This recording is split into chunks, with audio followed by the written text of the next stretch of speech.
दोस्तों अक्सर देखा जाता है कि छोटी छोटी खराबियों के कारण हवाई जहाज क्रैश हो जाती है, जिसमें सैकड़ों लोगों की जान चली जाती है। लेकिन कई बार कुछ लोग इन खतरनाक हवाई हादसों से भी जिंदा बचकर वापस लौट आते हैं। साल 1972 में भी ऐसा ही एक हवाई हादसा हुआ था, जिसमें कुछ लोग चमत्कारिक ढंग से जिंदा वापस लौट आए थे। आखिर वो हादसा किसकी गलती से हुआ था और ये लोग किस तरह उस हादसे से बचकर जिंदा लौटे थे, जानेंगे हमारी आज की इस रोमांचक वीडियो में।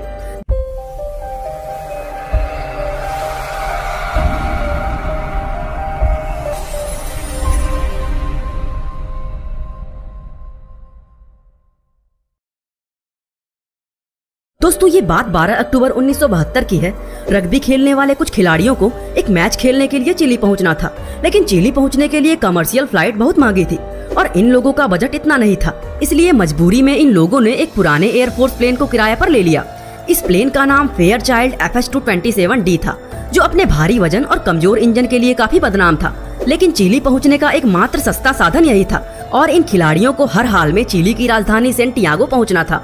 और आखिरकार इन लोगों ने इसी प्लेन से जाने का निर्णय लिया। इस फ्लाइट में कुल 45 लोग थे, जिसमें खिलाड़ियों के अलावा उनके फैमिली मेंबर, समर्थक और 5 क्रू मेंबर शामिल थे। आखिरकार एंडीज माउंटेन रेंज को पार करने का ये सफर शुरू हुआ, लेकिन पहाड़ों में आए एक जबरदस्त बर्फीले तूफान की वजह से ये सफर अर्जेंटीना के मेंडोजा शहर में रोकना पड़ा। तूफान के रुकने का कोई आसार नजर नहीं आ रहा था, इसलिए इन लोगों ने सफर आगे बढ़ाने के लिए एक दूसरे रूट से जाने का फैसला किया और 13 अक्टूबर को ये सफर एक बार फिर से शुरू हो गया। लेकिन ये लोग इस सफर का मजा ज्यादा देर तक नहीं ले पाए। सफर शुरू होने के कुछ देर बाद ही प्लेन में तेज झटके लगने शुरू हो गए। इन लोगों को ये समझने में देरी नहीं लगी कि प्लेन के साथ कुछ गड़बड़ हुई है। असल में प्लेन के पायलट से एक बहुत बड़ी गलती हो गई थी। घने बादलों की वजह से पायलट को लगा कि वह एयरपोर्ट पहुंचने वाले हैं, जबकि वह एयरपोर्ट से 11 मिनट की दूरी पर थे और इसलिए पायलट ने प्लेन को नीचे कर दिया था, जिसकी वजह से प्लेन विशाल पर्वतों के बीच में आ गया था और प्लेन के अंदर बैठे सभी यात्रियों की हालत खराब हो गई थी। पायलट ने प्लेन को 2 विशाल चट्टानों से बचाने के लिए रफ्तार तेज करके ऊपर उठाने की कोशिश की, लेकिन उनकी इस कोशिश में प्लेन का पिछला सिरा एक चट्टान से टकराकर टूट गया। ये प्लेन अभी भी समुद्र तल से 13,800 फीट की ऊंचाई पर था। पिछला हिस्सा टूट जाने के बाद प्लेन बेकाबू होकर नीचे की तरफ गिरने लगा। नीचे गिरते हुए प्लेन के दोनों विंग एक चट्टान से टकराकर टूट गए, जिसके बाद सिर्फ प्लेन का अगला हिस्सा ही बाकी रह गया। प्लेन का ये बाकी बचा हिस्सा एक विशाल बर्फ के ढके पहाड़ पर जाकर क्रैश हो गया। लेकिन ये समस्या यहीं पर खत्म नहीं हुआ। बर्फ बेहद चिकनी थी, जिसके कारण प्लेन नीचे की तरफ फिसलने लगा। नीचे फिसलते फिसलते आखिरकार यह प्लेन एक समतल जगह पर रुक गया। प्लेन अभी भी समुद्र तल से 11,710 फीट की ऊंचाई पर था और प्लेन के अंदर का माहौल बेहद डराने वाला था। हर तरफ रोने और कराहने की आवाजें आ रही थी। बहुत से लोगों को गंभीर चोटें आई थी।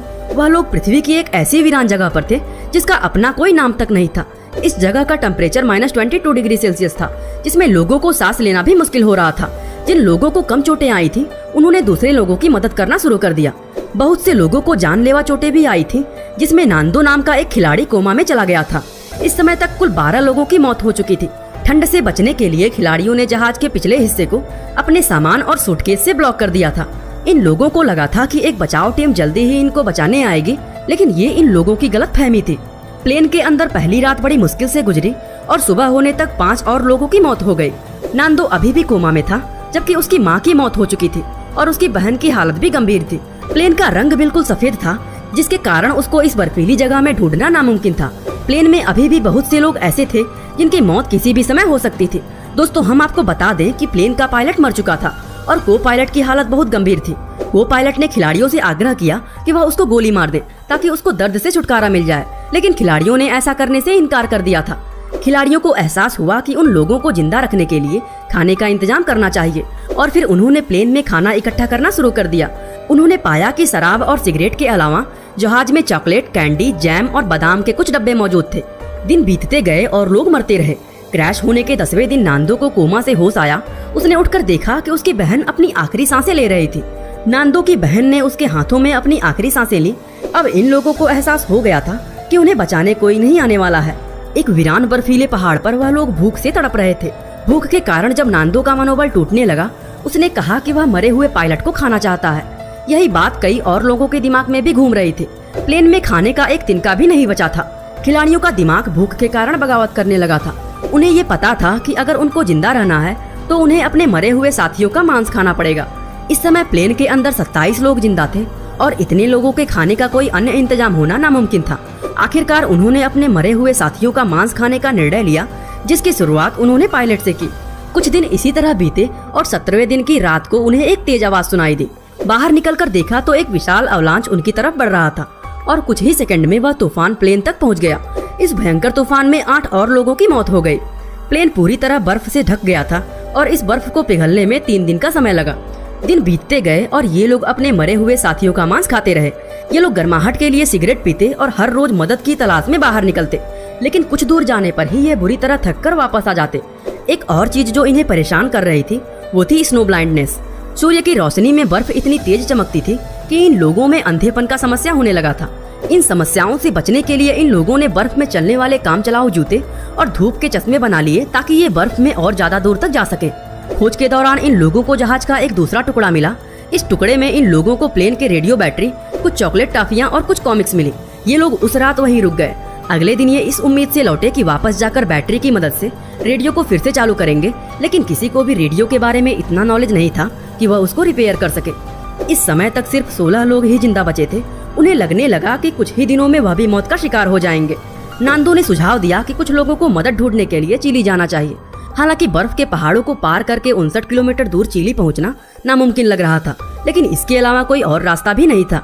सभी की सहमत से तय हुआ कि इस सफर पर नांदो के साथ रॉबर्टो और विजिटिंग नाम के 2 और लोग भी जाएंगे और फिर 61वें दिन यह लोग नामुमकिन दिखने वाले सफर पर निकल पड़े। 3 दिन सफर करने के बाद विजिटिंग की हिम्मत जवाब दे गई और वो वापस प्लेन पर लौट गया, लेकिन नांदो और रॉबर्टो ने सफर जारी रखा।